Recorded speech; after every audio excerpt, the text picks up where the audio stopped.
And I did Lagos.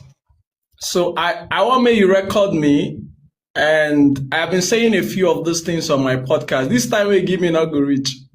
When I am done, cover the times. When I am done, it will be very, very clear. Every time I say these things, because it's my popular demand, every time I am done saying it, people, they always cry for live stream. I did it just a few days ago. And then it was just recently I now realized that the reason why they cry now because they didn't get the same experience. So let me share with you guys. And this is me telling my Lagos lived experience. Now, one of the first things everybody must understand is that when it concerns leadership, every leader leads out of the abundance of value and life inside of them. Yep. I'll say that again. When it concerns leadership, every leader leads out of the abundance of life inside of them. That's why they always say, exemplary leadership is always going to be the best. And so the government you're currently seeing today, the government of Tinubu, is a government that leads out of the criminality inside of him. The government you're going to experience with Peter Obi is the government that is going to lead out of the decency inside of Peter Obi. The criminality of nepotism, the criminality of divide and conquer. So old man, when they learn how to use left hand for old age, whatever thing you're experiencing from Tinubu today at the federal level was something he already did in Lagos. And I share this Lagos experience. Anybody who live for Lagos, who grew up for Lagos, go fit connect with her. One of the first experience you need to understand is that some guy came back from Chicago after dealing with white vitamin C powder, got into Lagos. And then as at that time, do not forget, every time the South needs a political direction, we look up to the West. Awolowo number one.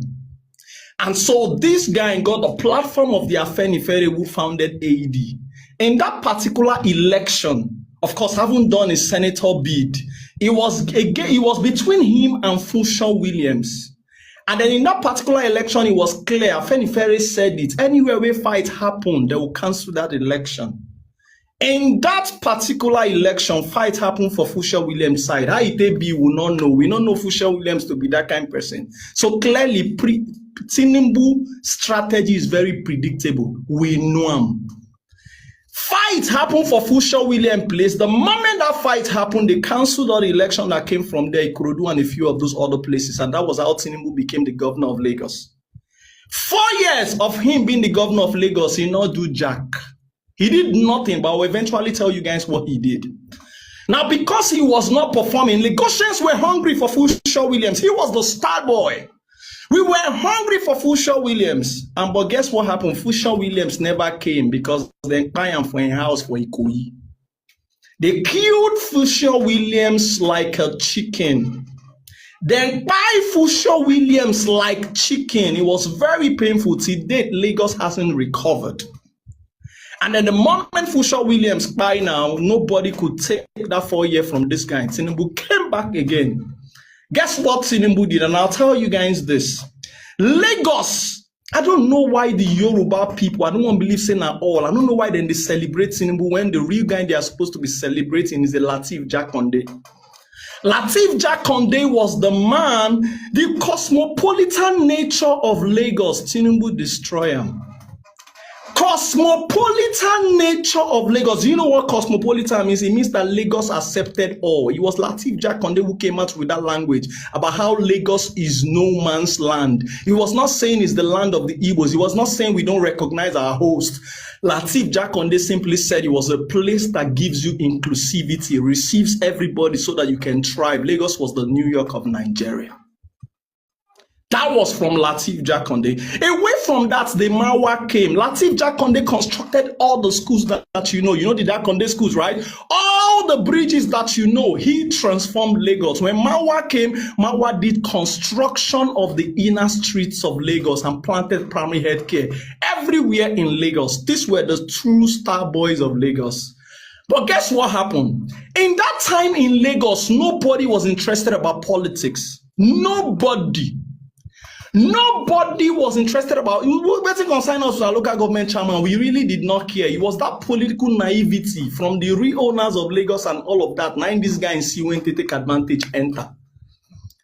Nobody, right? So you can become anything in Lagos without necessarily knowing any politician or being involved with politics. And that's why when Peter Obi tells you that the moment he gets into that seat, he's going to make politics less attractive, because any nation where politicians or politics is the biggest enterprise, that nation is gone. Guess what happened? That cosmopolitan nature of Lagos, Tinubu destroyed it. You know how? He destroyed it with a divide and conquer. Who remember? I say them bomb man, then key man for insider Jegule. It was in that 1999. So one of the first things that Tinubu did was that he factionized every point of Lagos. He made sure that there was ethnic troubles, tribal division. Who remember I said and buy people for Idiaraba, loot Idiaraba. It became a Yoruba versus Hausa fight. Who remember when at the year Sheyi they talk? We all grew up in a relay, so people can lie in the name of politics. Who remember the Yoruba versus Ilaje fight? The riverines of Lagos. You can ask yourself. So Tinubu did not just cause division among Igbos and Yorubas or any other tribes. He even caused division among Yorubas, because waiting be Yoruba, waiting be Ilaje. Do you know that that division was also extended? Who remember the Yoruba and Ijaw fight? Everything happened in the 1999. If I dey lie, Mona tell me say I dey lie for you. My 12, plenty fight happened there. That was what this guy in this divided. So if you're seeing Nigeria completely divided by ethnic and religion today, now that man handy day. The Lagos we grew up from was a Lagos where Latif was my best friend as an Igbo boy, where every Igbo child had a good name or had a name. It was a Lagos where every Igbo family go to encourage you, say, be a friend with a Yoruba boy and Yoruba girl. It was a Lagos where the real Omoburukus were not the Yorubas. So Tinubu destroyed the handwork culture of Lagos. I'm coming. The handwork culture of the Yoruba people, he destroyed it. The Lagos we grew up from was a Lagos where we knew no tribe, right? As at that time, if the pursuers come up for us, we'll go sleep inside mosques. We were going to Ile Kewu. We go to the mosques, Ile Kewu. That was where we were. We were doing everything. There was no tribe, no name, nothing. Now listen to this. One of the first things that this man did was to make sure that he institutionalized thuggery. And he always asked them, made them come out here and challenge me. Which thug in the whole of Lagos really be Yoruba person at that time? This MC Oluomo one at the CISO, he was not the one ruling Oshodi. The guy who ruling Oshodi, his name was Bomboy. Bomboy was an Nneni boy from Anambra.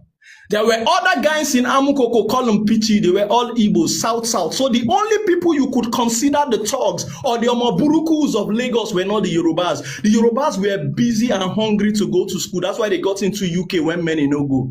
That's why they got many bank license when many no go. But when Tinubu came, he institutionalized thuggery. And then the moment he institutionalized thuggery, he destroyed the handwork cultures of the Yorubas. You know what the handwork cultures is? There was a three-wave that took over all Yoruba young person. One of the first wave was the Deeper Life wave. We call it the Ayobo. Ayobo wave was the wave where you go to Deeper Life.